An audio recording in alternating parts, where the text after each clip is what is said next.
Hello, Dental 18 listeners. This is Kiera, and welcome to the Dental 18 podcast. I'm so happy you guys are here. I hope today has just been an incredible day for you, and I hope you guys just remember that we are so lucky and so blessed to work in this incredible industry of dentistry. We are getting ready to roll into Q4, and I hope you guys are just feeling good about it. Like Q4, end of year, here it is. And I hope you guys are just loving it and enjoying it, and you just feel like you are completely and utterly prepared for the greatest time ever. As always, thank you for listening. And please, please, please go leave us that 5-star review. Please share this in other groups. Tag this, snag this. You guys are going to want to share today's podcast. I know you will. But you guys downloading these episodes, sharing them with other people, that's how you keep us as the top dental podcast. And you know our mission is to get this podcast into every dental practice out there, because I believe that if we can positively impact the world of dentistry in the greatest way possible, we are going to make the greatest good. We're going to be able to help teams. We're going to be able to help owners. We're going to be able to help patients have the best lives, the best experiences, the best communities. And that's what I'm here for. So today I wanted to go into a topic about how to get better employee engagement. All right. Anybody here for it?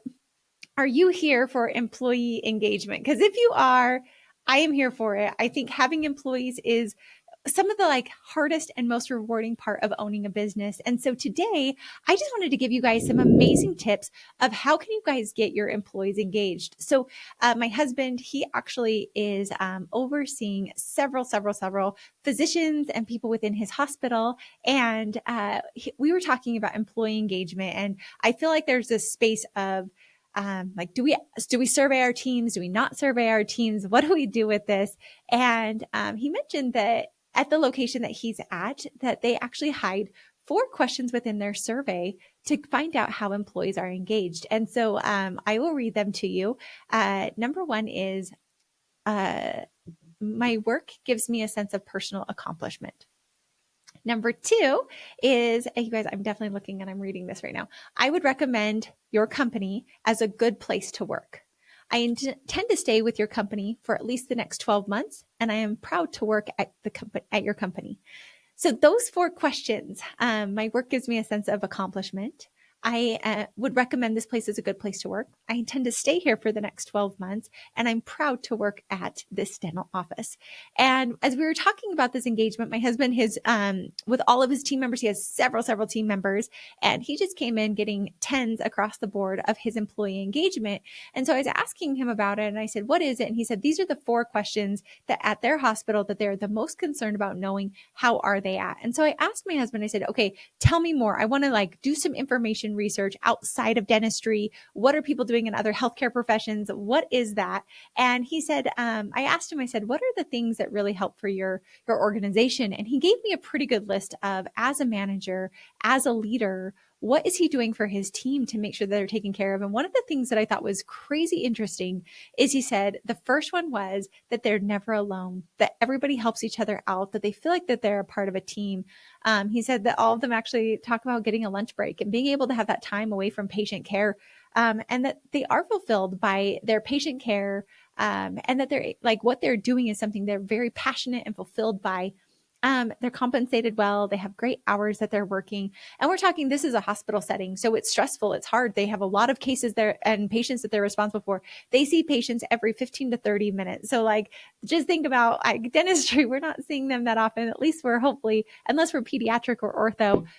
But just thinking about how can we get our employees more engaged? And I've kind of had this weird space of, we've always done 2 times that we would actually, send out surveys to our team. And something, I was talking to a friend, and they have done a lot of studies on surveys, and your employees actually will rate themselves higher than how they actually are, because we had some surveys and people were giving us 10s across the board. And then a month later, they were giving us a notice. And I thought, gosh, how is this even real? And so I'm in this weird conflicted space of, okay, here's the 4 questions, but how do we actually get that information? Because there have been a lot of studies that have been done that actually show that employees actually want to show up the way they think that their employer wants them to be. So they're going to maybe give higher numbers and higher ratings than how they really feel, because as human beings, we always want to be seen better than we actually are. And so thinking about that and how do we build that and how do we build this space, but really how can we get our employees engaged and excited about what we're doing?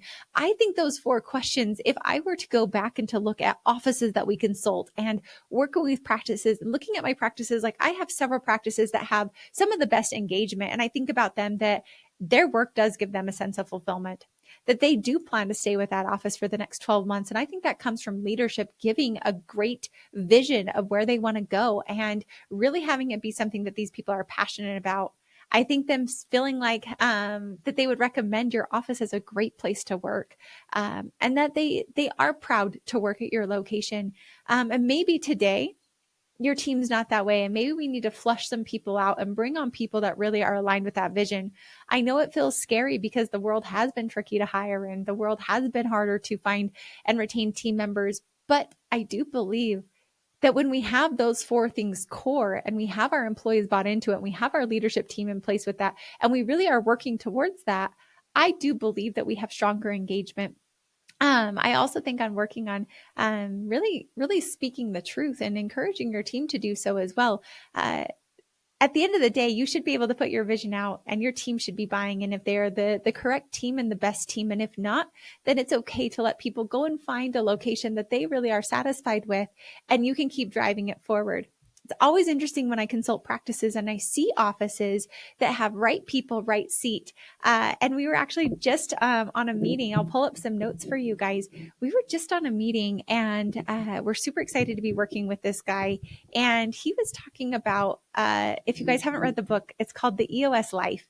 And I really, really, really loved The EOS Life because there's a great definition where they talk about that people are compensated correctly, that people feel like they are having a sense of fulfillment and excitement and engagement, that they feel like they have time for their other hobbies and their lives, and that they're just truly, truly fulfilled within what they're doing, and that they have time and the bandwidth to do it. And I thought, how often are we kind of scraping things together, myself included within our companies? Because right now it feels like, oh, it's hard to get people hired. It's hard to get people engaged. But if we can think about, all right, these are the 4 questions that we want for our employees. But in addition to that, we do want people to be really engaged in the work that they're doing. They find it meaningful. We want them to feel like they're compensated very well, and that they're giving back and contributing to the growth of the organization, and that they have the time to have passions outside of work and they feel fulfilled by that. And like we have them in the right seat so much that we almost have to tell them to stop working because they have such a love and a passion for what they're doing. And so maybe today you might be looking and thinking, oh my gosh, there's no way my team's that way. Or you might be looking and thinking, wow, my team really is more engaged than I give them credit for.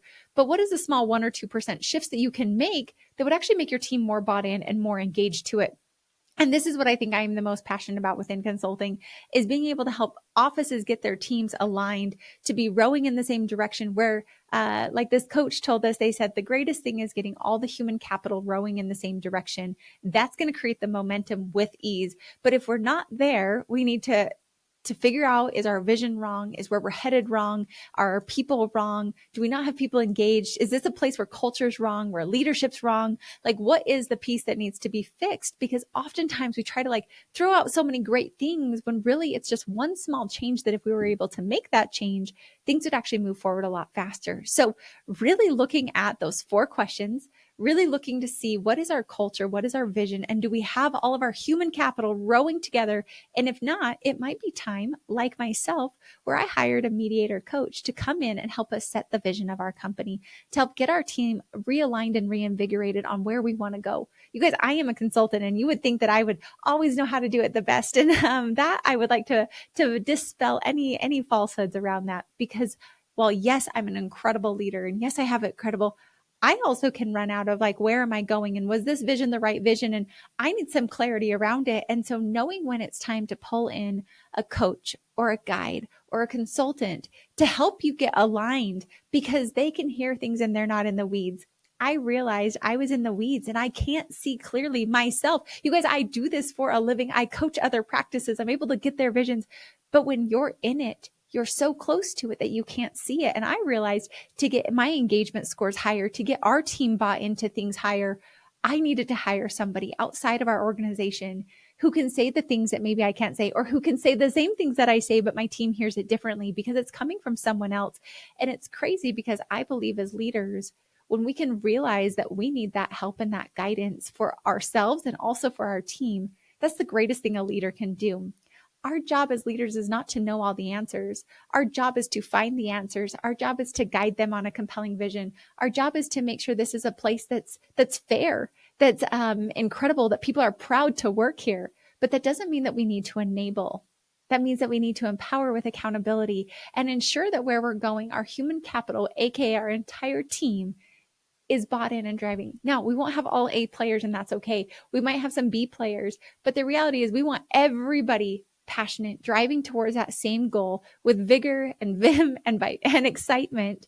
Otherwise, we've got people pulling us back, and that's where things get very hard. That's when we start to have a lot of the team turnover. But truly, when we can set our goal and our vision and our sights in the same direction, our entire team will be more aligned. So I would love to help you guys. I'd love our team to be able to help you guys, guide you, help your team get that vision and that guidance, help give you doctors that vision and guidance, because oftentimes we're on our own isolated islands thinking we have to figure this out ourselves. But I realized that's our own ego speaking, not what's real. There is so much help out there around you to give the guidance, to bring your team, to get them bought in. And I'm so grateful that Dental A Team, I truly believe, is the best consulting company out there to do this for you and for your practice. So let's get your team bought in. Let's get you guys excited. Let's get that energy back so everybody's rowing in the same direction and we can truly have that incredible definition of an incredible life where we're so fulfilled. We're so passionate. We're compensated well. The business is thriving. We have time for hobbies and family and other things extracurricular. And we do it with so much ease because we love what we do so much. And getting people in those right seats, right places with the correct deliverables around it is really the greatest way. So reach out, hello@thedentalateam.com. There's no reason to wrap up this year and have it be hard for you when the easy answer is right in front of you. You just have to reach out. And I promise you that if you're not the right fit, we'll let you know. We'll let you know if you are the right fit. But generally speaking, when you come, we probably have a solution that you haven't thought of. And we always do everything with ease, simplicity, and making sure it's fun for you and for your team. So reach out, hello@thedentalateam.com. And as always, thanks for listening. And I'll catch you next time on the Dental A Team podcast.